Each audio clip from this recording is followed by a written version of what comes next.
Chers auditeurs, vous êtes à l'écoute des messages de la bonne nouvelle de Jésus transmis à travers les prédications de l'Église adventiste du 7e jour, Église africaine francophone de Bruxelles.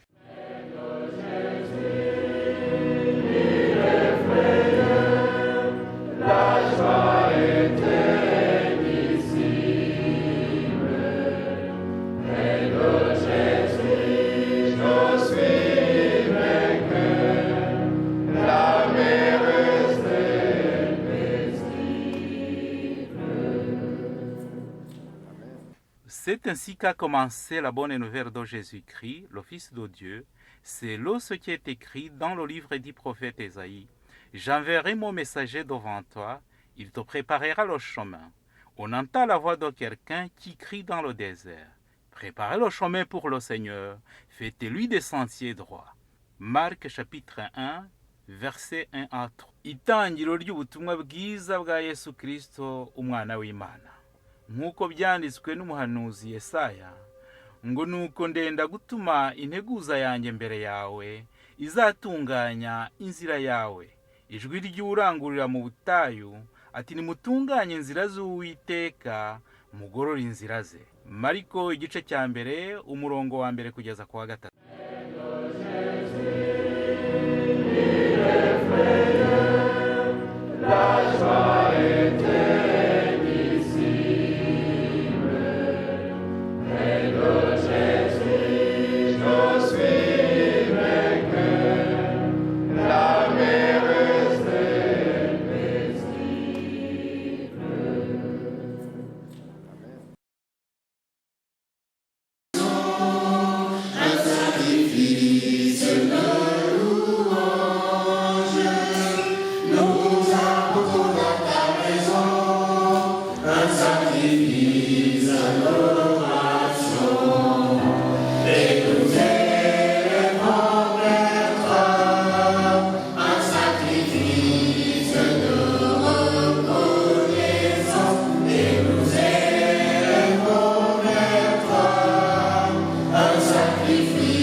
Donc, c'est un plaisir d'être parmi vous ce matin. D'abord, merci aux enfants pour le programme de ce matin et merci à vous d'être présents aujourd'hui.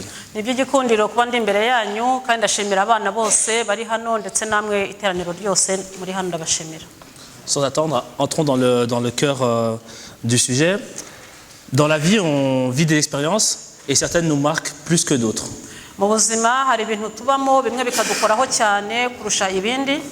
Je me souviens de quand j'étais petit, j'aimais beaucoup faire de la guitare et tous les jours, j'allais pour mon cours de guitare. Donc,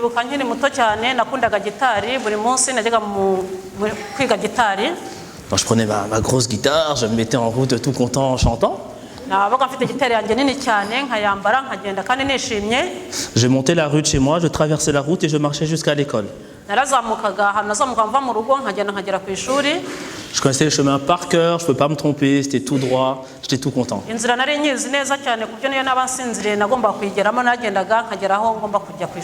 Mais un jour, j'ai vécu quelque chose de particulier. J'ai frôlé la mort et cette expérience est restée gravée dans ma tête. Je me traversais. Il faisait sombre et en fait la rue pour traverser était assez étroite. bwari bwije kandi agahanda nagomba kunyuramo kari agahanda gafunganye cyane. Et ce jour-là, il y avait un camion pile au niveau du passage et donc je ne voyais pas les voitures qui arrivaient à ma gauche. Nuko ikamyo nini cyane iraza ntabwo nabonaga imodoka zindi ziturutse ku ruhande. Et donc je m'apprête à traverser. Igihe nani niteguye kugira ngo nahuranye umuhanda. Et j'entends Égide, Égide. Numva ijwi rivuga ngo Égide, Égide. Bon, je me retourne, je dis bon, qui m'appelle? Ndarangaguza nibaza umuntu umpamagaye. La rue est vide. Nabonye. Je dis bon, bah, je repars. Ndakomeza. Et puis je vais traverser et on me dit Égide, Égide. Igihe nambukiranyaga numva ijwi rivuga ngo Égide, Égide. Je dis oh, mais qu'est-ce qui se passe? Est-ce que je deviens fou? Est-ce que j'entends des voix? Je pensais que c'est quand on devenait vieux là qu'on commençait à entendre des voix. C'est bizarre. Quand même. Et donc je regarde sur les fenêtres et il n'y a personne. Et donc je me dis bon, je vais traverser, tant pis. Et au moment où je mets mon pied sur le passage piéton, une voiture passe à pleine vitesse. Tellement vite que vous voyez le genre de voiture que vous voyez juste passer. Vous entendez juste le bruit.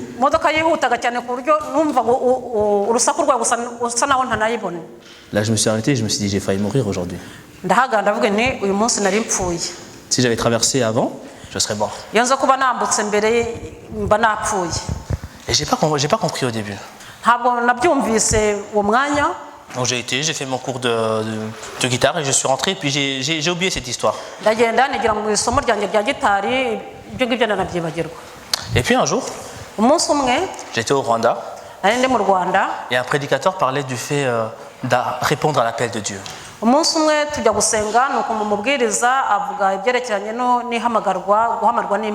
je me suis rappelé de cette expérience. Je me suis dit c'est sûrement Dieu qui m'a appelé ce jour-là. Parce qu'il n'y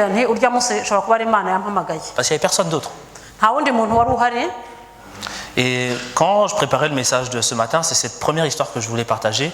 Parce qu'aujourd'hui, on va parler du fait d'entendre la voix de Dieu.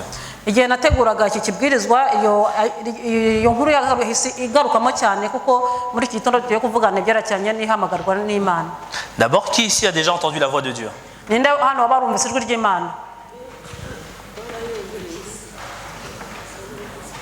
vois qu'il y a beaucoup de personnes. J'aimerais savoir, comment est-ce que vous avez entendu la voix de Dieu? Comment est-ce que Dieu nous parle? Allez-y. Par les songes. Très bien. Et l'autre manière? À travers? À travers des gens. À travers la parole de Dieu. La conscience. Pardon?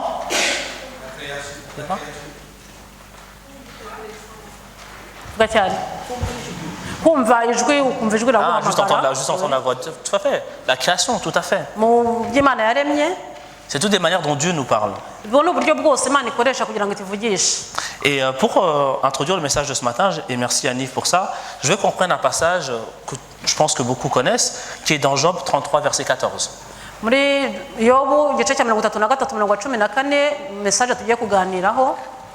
Alors je laisse le temps à tout le monde de le prendre. Donc le livre de Job, verset 33 à 14. Et dans ce passage, donc c'est un ami de Job qui lui parle.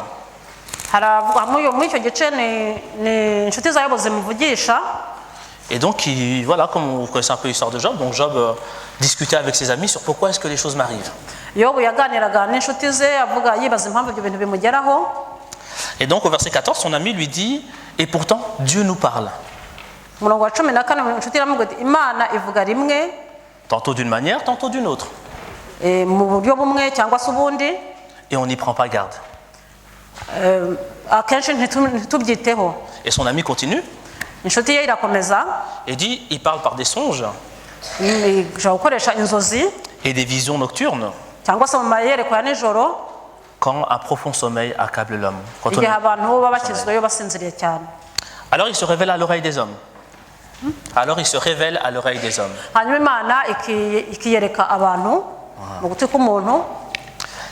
Et je sais pas parfois, mais quand je lis un verset biblique, j'aime bien me poser la question de le terme qu'on a dit là, Dieu nous parle.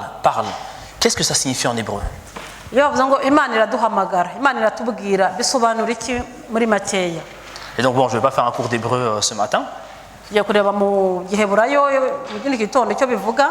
Et donc le mot qui est utilisé, c'est dabar en hébreu. mu Dabar. giheburayo ijambo ryakoreshejwe ni daba. Et ce mot peut signifier parler, iryo jambo rishobora kuvuga, dire,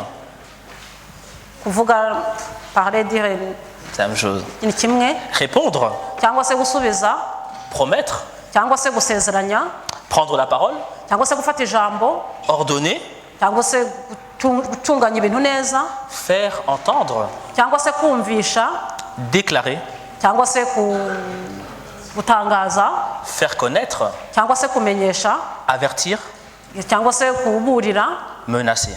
cyangwa se cyangwa se kwiyama. Et au cours de la Bible, on retrouve toutes ces différentes manières dont Dieu parle aux hommes. mu buzima bwacu tubonamo ubwo buryo bwose Imana ishobora kuvugisha umuntu. Mais maintenant, la question, c'est, on a parlé des différentes manières dont Dieu parle. Effectivement, la première, c'est sa parole. mu buryo bwose twabonye Imana ivugisha umuntu, bwa mbere harimo ijambo ry'Imana. Alors, vous avez compris, ce matin, ça va être interactif. Donc, je vais vous demander de participer à la prédication. muri iki gitondo ntabwo ndi hano ngo mbwirize mbabwire gusa, ahubwo turabwirana twese, buri wese abe akore. Alors, est-ce qu'il y a parmi vous une personne qui un jour a découvert un verset et s'est dit, ça, c'est Dieu qui me parle? ese muri twe hari umuntu waba warasomye isomo muri Bibiliya akavuga ati ahangaha Imana iramvugisha? Si? arahari? Jean-Joseph? Yego. Est-ce que tu peux nous partager ce verset? ese ushobora kudusangiza uwo murongo Un micro wasomye derrière toi. wumvise ko Imana ikuvugishije? C'est Jean 3, verset 16. Aho numvise uvuga ngo uko Imana yakunze Jean Joseph byatumye itanga umwana w'ikinege kugira ngo Jean Joseph atarimbuka, ahubwo Jean Joseph ahabwe ubugingo buhoraho. atanze urugero rw'isomo riboneka muri Yohana igice cya 3:16. Jean Joseph yumvise ko Imana yatanze ubugingo bwayo kugira ngo Jean Joseph abashe guhabwa ubugingo, niryo ko yumvise ko Imana yamubwiraga. Donc, car Dieu a tant aimé le monde qu'il a donné son Fils unique car Dieu a tant aimé Jean-Joseph qui a donné son Fils unique afin que Jean-Joseph soit sauvé, qu'il ne périsse pas mais qu'il ait la vie éternelle. Tout à fait. ibyo Jean Joseph avuze nibyo, iryo somo niko rimeze kandi ko ribwira buri muntu wese ko Imana yakunze abari mu isi cyane igatuma itanga ubugingo bwayo ngo ngewe ubwanjye mpashe ubugingo ntarimbuka. Quelqu'un a parlé tout à l'heure de Dieu nous parle par des rêves. hari uwatubwiye ati Imana ishobora gukoresha inzozi. Alors, je ne sais pas vous, mais moi j'ai parfois eu des rêves qui étaient tellement réels que j'avais l'impression d'être là. ngewe nigeze ngira inzozi numva ari ukuri, ku buryo numva koko mbirimo atari inzozi ahubwo ari ibintu by'ukuri. Un jour, je rêvais que j'étais chez moi dans ma chambre. igihe kimwe nari mu cyumba cyanjye J'étais en train de faire mes devoirs. narimo nkora imikoro y'ishuri, Et puis d'un coup, j'ai voulu appeler une amie. hanyuma nshaka guhamagara inshuti yanjye. Et quand je me suis réveillé, igihe numvise nkangutse, le nom de cet ami est resté dans ma tête. izina ry'uwo muntu ryagumye mu mutwe wanjye. Je me suis dit, bon, vous savez, c'est un rêve, ce n'est rien, je vais continuer ma journée. icyo gihe yari mu ndoto, hanyuma aravuga ati ibyo ni ndoto, ngomba gukurikira umunsi wanjye ibyo narotaga. Mais toute la journée, je me rappelais de ce rêve. hanyuma umunsi wose izo nzozi zikangaruka mu mutwe. Cet ami s'appelait Kylian et j'ai décidé d'appeler Kylian. Mon ami s'appelait Kylian et j'ai décidé de l'appeler. inshuti ye yitwaga Kiriya, hanyuma aravuga ati reka muhamagare. Et donc j'ai appelé Kylian, j'ai dit, bonjour Kylian, comment tu vas? amuhamagara nti Kiriya, amakuru yawe? Elle a fondu en larmes. aratangira ararira. Elle venait de perdre en fait sa tante. yari amaze gupfusha tante we. Et donc on discute. turaganira. J'avais perdu mon grand-père quelques semaines avant. nari narabuze sogokuru wanjye nanjye ibyumweru bike byari bishize. Et donc j'ai parlé avec Kylian, j'ai réconforté Kylian. naramuvugishije ntangira kumuhoza no kumukuyakuya no kumufasha. Elle m'a dit, tu sais, j'avais pas étudié. narambwira ati urabizi nta nubwo ndi gushobora kwiga. Mais l'appel que tu m'as donné à ce moment-ci, alors que j'allais me remettre au lit, ati kuba umpamagaye kandi nari ngiye kuryama, le temps qu'on a passé ensemble, akanya gato tumaze tuganira, ça m'a donné la force d'aller étudier. bimpaye imbaraga zo kujya kwiga. Il y a plusieurs reprises comme ça, Dieu m'a parlé parfois par des rêves. hari inshuro nyinshi Imana agiye imvugisha kandi ikamvugisha mu nzozi. Je n'ai pas toujours écouté, hari ibyo ntagiye numva, mais quand j'ai écouté, ça s'est toujours révélé être des moments clés pour certains de mes amis. kandi igihe cyose nabyumvaga byabaga ari igihe cyiza cyo kuvugana n'inshuti zanjye no kubafasha. Deuxième manière dont Dieu nous parle, ubundi buryo Imana bwa kabiri ishobora kuvugisha umuntu, les personnes. kuvugisha abantu. En 2016, je suis parti à Collonges. mu 2016 nagiye ikoronje mu Certains dans Bufaransa. cette église me connaissent depuis que je suis petit et disaient Gide, un jour tu seras pasteur, tu seras pasteur, tu seras pasteur, tu seras abantu pasteur. benshi muri iri torero baranzi nkiri mutoya baravuga ati Jesus uzaba pastor uzaba pastor. J'ai dit, ah non, non, non, ça ne m'intéresse pas. Abatereka byose byanyu. Mais un jour, il y a le voyage à Collonges et 3, 4, 5, 6 personnes de l'église me disent T'as vu le voyage, t'as vu le voyage, t'as vu le voyage à Collonges. Umunsi umwe ikoronje ne mu Bufaransa aho begera ishuri ry'abapastoro ati nuko abantu bose nka batandatu twahuye bakavuga ati wabonye urugendo rwisa ikoronje ko ntari heza ibintu byiza. Je dis bon, si tout le monde m'en parle, que je pense à mon master, bon, je vais peut-être aller à Collonges et puis ça me fera des vacances. Naba ko abantu bose bambwira ngo ngomba kuba pastor ikoronje nzajye rimwe ikoronje mpatemberere nuko. Et donc la fédération prépare un bus et on rentre dans le bus et on demande pourquoi est-ce que vous êtes venu pour le voyage. Federasiyo dutegurira bisi twinjira muri bisi turagenda tugana ikoronje mu rugendo. Donc moi je vais être prédicateur, moi je vais être missionnaire. Abana nzaba pastor nzaba umubwiriza nzaba umuntu ukora akazi k'Imana hirya hino. Et puis on arrive à moi. Bangezeho ubwo barabazaga buri muntu wese hanyuma bangezeho. Je dis ah moi je sais pas. Ntabwo ntigiye ntabwo mbizi. Ça avait l'air sympa le voyage, j'ai essayé de venir. Nabonaga urugendo ari rwiza nanjye bituma nza nyine kugira ngo nze muri urwo rugendo nanjye niyizire. Et donc je suis parti et donc on arrive, c'est un très beau cadre, très beau, beaucoup de nature, magnifique. Turahagera ni ahantu heza cyane pe hashimishije. Mais ce voyage a changé ma vie. Urwo rugendo rwahinduye ubuzima bwanjye. Dites-vous que on est resté 4 jours à Collonges.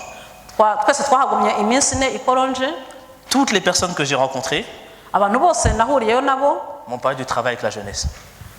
M'ont parlé du travail avec la jeunesse. bambwiraga gukora umurimo ugendanye n'urubyiruko n'abasore. Tous les cours auxquels on a été, Amasomo yose twabonyeyo ce jour-là parlait du travail avec la jeunesse. ayo masomo yose yavugaga byerekeranye no gukorana n'urubyiruko n'abasore. Et j'arrive dans l'église de Collonges. Igihe nangeze muri eglise mu rusengero rw'ikoronje Qu'est-ce que je vois? niki nahabonye Un uniforme JIA.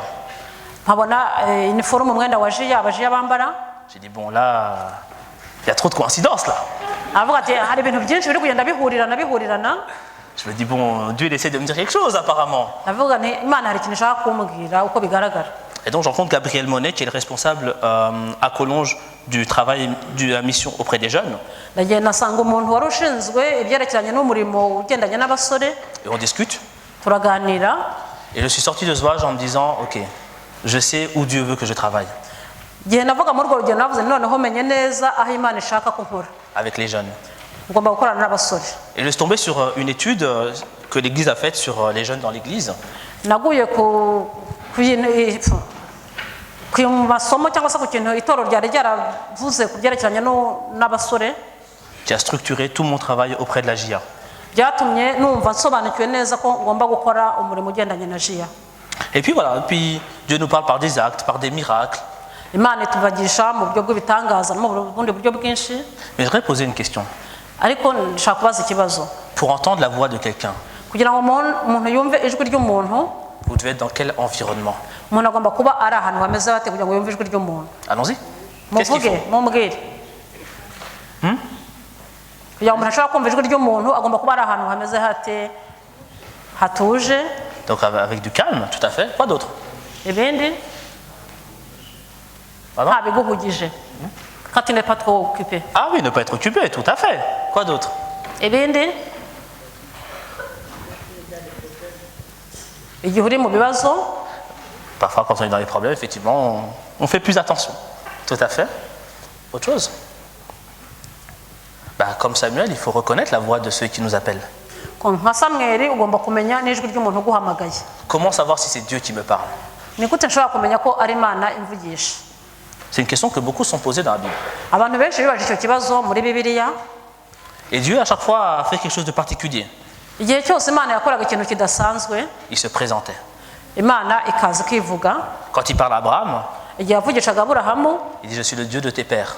yaravuze ati ndi Imana ya ba so na ba sogokuruza. Avant de donner les 10 commandements, Igihe Imana yatangaga amategeko 10, il dit « Je suis le Dieu d'Abraham, d'Isaac et de Jacob ». yaravuze ati ndi Imana ya Aburahamu na Isaka na Yakobo. Quand Moïse va parler au peuple, Igihe Mose agomba kujya kubwira ubwoko bw'Imana, il dit « Mais Seigneur, ils vont me dire qui m'a envoyé, qu'est-ce que je dis ?» aravuga ati Imana nibambaza ngo ninde wantumye nzavuga ngo iki? Je suis. Imana bamwe ngo uzavuge ngo ndiwe. Et la parole dit que les brebis connaissent la voix de leur berger. ijambo ry'imana riravuga ngo intama zimenya ijwi ry'umwungeri wazo. La question c'est est-ce qu'on connaît la voix de Dieu? Ikibazo nibaza ese dusobanukirwa n'ijwi ry'imana? Une des manières de savoir que c'est la voix de Dieu, kimwe mu bishobora kutumenyesha ko ari ijwi ry'imana, c'est que d'autres qui connaissent la voix de Dieu nous disent que c'est la voix de Dieu. ni uko abandi bazi ijwi ry'imana bashobora kutubwira ko ari ijwi ry'imana, ari Imana iduhamagara. Dans la pièce, c'est ce que Élie a fait. Mu byo tumaze gukina nibyo Eli yabwiye umwana Samuel. Dire à Samuel, la voix qui t'appelle, c'est la voix de Dieu.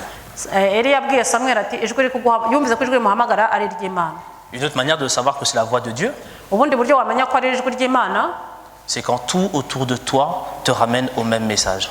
ni uko ibintu byose biri ahantu hagukikije bikuganisha ku butumwa bumwe. Une autre manière de savoir que c'est la voix de Dieu, Ubundi buryo bwo kumenya ko ari ijwi ry'Imana c'est par l'expérience. ni ku experience, uburambe cyangwa se ibyo wabayemo, ibintu byinshi wabayemo bishobora kukumvisha ko ari ijwi ry'Imana. Comme moi, avec mes rêves, parfois quand j'ai le nom d'un ami qui reste dans ma tête, j'ai fait l'expérience que quand j'appelais, ça tombait au bon moment. Nk'igihe numvaga ndi mu nzozi ndi kumva izina ry'umuntu urinjemo, iyo nahamagaraga byabaga ari igihe cyiza cyo kumva kuvugisha uwo muntu, Et que le résultat était une bénédiction. kandi ibyavuyemo bigahinduka umugisha k'uwo muntu, Et que j'avais l'opportunité de témoigner de ma foi. kandi nkabona uwo mwanya wo kuvuga ubuhamya bw'ibyo nizera, Sans devoir forcer. nta utagombye gushyiramo ingufu. Parce que quand c'est le plan de Dieu, Yari umugambi w'Imana, ça se déroule tout seul. birijyana biranyerera. Mais maintenant, on pourrait se poser la question, c'est bien, on entend la voix de Dieu, mais pour faire quoi?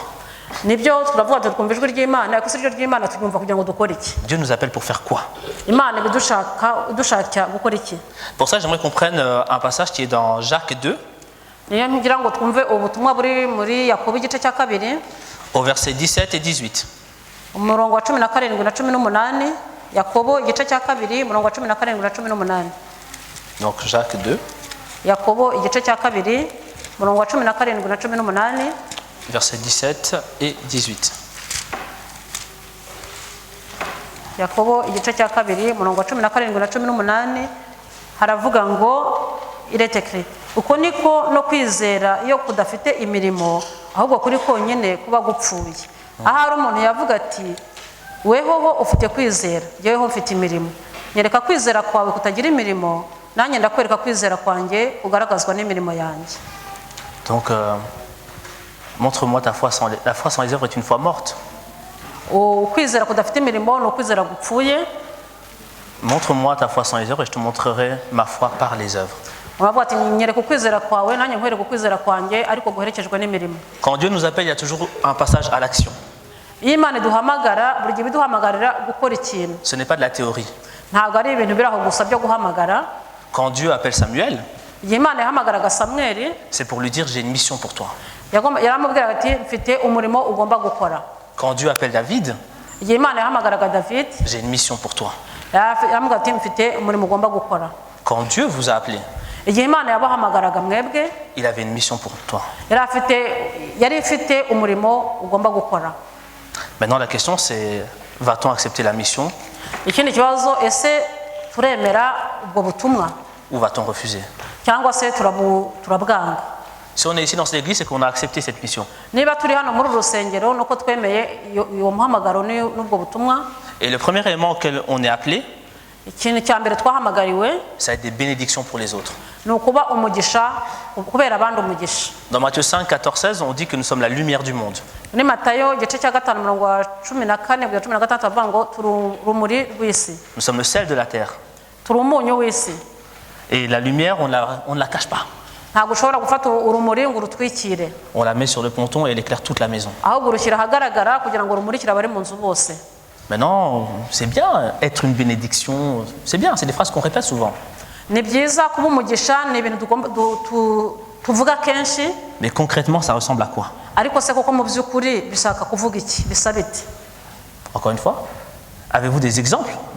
C'est quoi être une bénédiction pour vous? Ndongera kubabaza, ku bwanyu kuba umugisha w'abandi bishatse kuvuga Du iki? concret, des actes. Mu bintu bigaragara, mu bikorwa bifatika. Je vous écoute. Ndabategereje. Kuba umugisha w'abandi bishaka kuvuga iki? Les rendre joyeux. Gutuma abandi bishima. Tout à fait.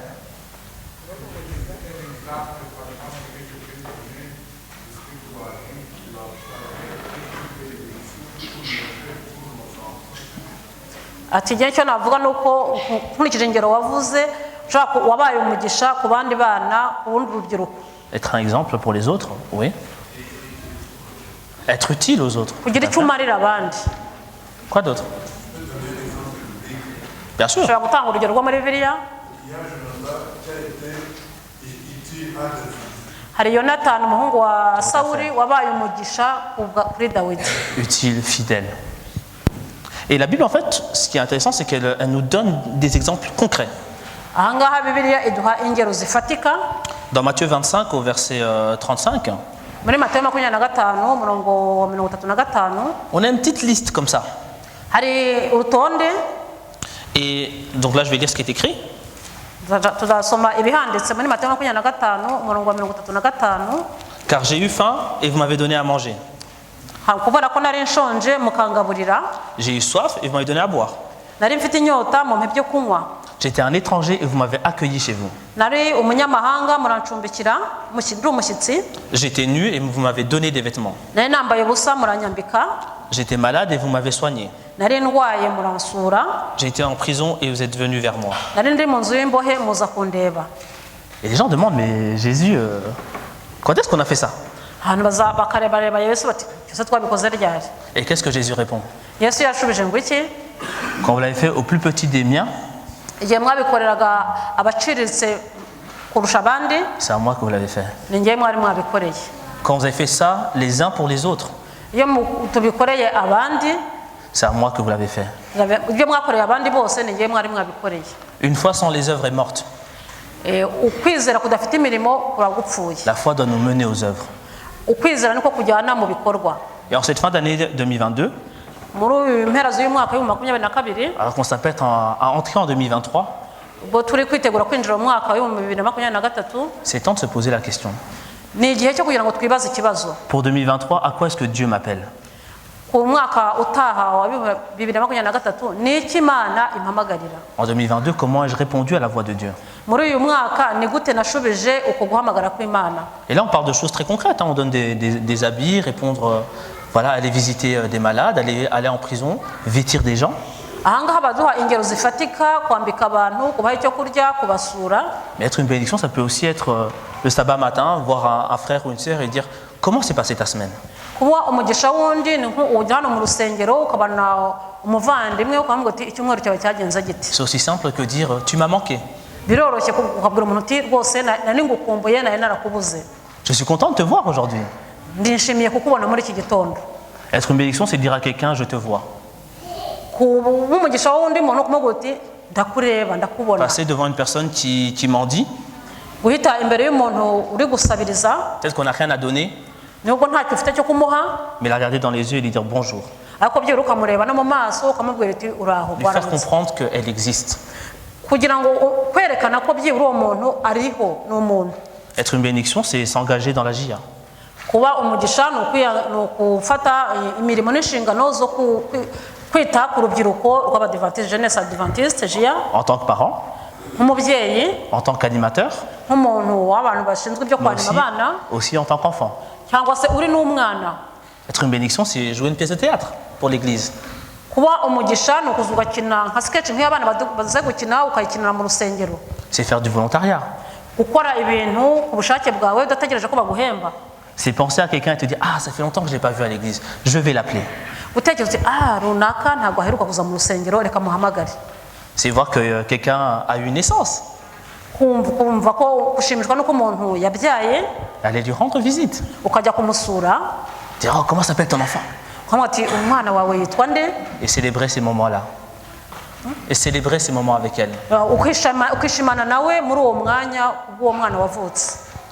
Être une bénédiction, c'est aussi aller au bout du monde avec Adra pour construire des maisons. Kuba umugisha no kugenda ukajya muri mission na Adra mukajya kubakira abantu. Être une bénédiction, c'est aussi être une personne qui peut pardonner aux autres. Kuba umugisha no kuba n'umuntu ushobora kubabarira abandi. C'est voir quelqu'un se tromper encore et encore et encore et encore, mais toujours l'aimer. Umuntu nubwo umuntu yakwibeshya agakosereza ariko ukamukunda. Je vais terminer mon message de ce matin ngiye kurangiza ubutumwa muri iki gitondo avec une dernière histoire. mbabwira agakuru. J'aime beaucoup les histoires. nkunda amakuru cyane, nkunda inkuru. Quand j'étais à Louvain-la-Neuve, Igihe nari ndi Louvain-la-Neuve, il y avait un papa qui m'avait accueilli chez lui. hari umupapa, umubyeyi wari waramfashe iwe. Et tous les lundis, on avait une réunion de prière. Buri wa kabiri w'isabato tukajyayo tukagira iteraniro ryo gusenga. Parfois, quand je m'ennuyais, je l'appelais, je dis hé, j'arrive à la maison. Igihe nabaga numva ntacyo ndi gukora, numva mbuze icyo nkora, nkamuhamagara nti ndageze mu rugo. Il me dit viens, viens, viens, viens. Nkavuga ni ngwino. Et chaque fois quand j'arrivais, Igihe cyose nabaga ngeze iwe ngeze kumwe nawe, il y avait un bon plat préparé pour moi. habaga hari ibyo byiza yateguye, La bonne nourriture. ibyo byiza biryoshye. Et avant même de me dire bonjour, il me disait assis-toi, mange. Mbere yo kunasuhuza ambwiraga icara urye, Parce qu'il savait. kubera ko yari abizi Moi, quand j'ai l'estomac plein, c'est bon, il n'y a plus de problème. iyo mfite igifu cyanjye cyuzuye nta bindi bibazo. Et il ne savait pas en fait qu'en faisant ça, il réglait beaucoup de mes problèmes. Nahise numva ko igihe yakoraga ibyo ngibyo yakemuraga ibibazo byanjye byinshi Mais surtout, le plus important, cyane. Icy'ingenzi, quand j'avais fini de manger, igihe nabaga amaze kurya, il ne me disait pas comment est-ce que tu vas. ntabwo yambazaga ngo bite umeze ute, Il me disait comment est-ce que tu te sens. yarambwira ati uriyumva ute noneho. Il était une bénédiction pour moi. Yabaye umugisha kuri njyewe, Bon, il m'a nourri, yarangaburiye, on a pu discuter, twashoboye kuganira, on a rigolé, twarasetse, il m'a appris à gérer mes finances, yamfashije mu buryo bw'amafaranga bunafatika. mais surtout il m'a donné une famille quand j'étais loin de ma famille. Yambereye umuryango igihe nari ndi Louvain-la-Neuve ndi kure y'umuryango wanjye. Et c'était pas extraordinaire, Ntabwo ari ibintu birenze, mais ça me suffisait. me ni ibintu bihagije. Et parfois nous-mêmes, on veut faire des grandes choses pour les gens. Rimwe na rimwe twumva tugomba gukora ibintu bihambaye tubikorera abantu, Mais parfois faire peu, ça suffit. nyamara gukora gatoya hari igihe biba bihagije. Mon ami vient à la maison, Inshuti zanjye ikaza mu rugo comment tu te sens? akambwira ati uriyumva ute, Rigolons ensemble. tugaseka twese hamwe, Et après on a l'occasion de parler de Dieu. hanyuma tukaza kubona n'akanya ko kuvuga ku Mana.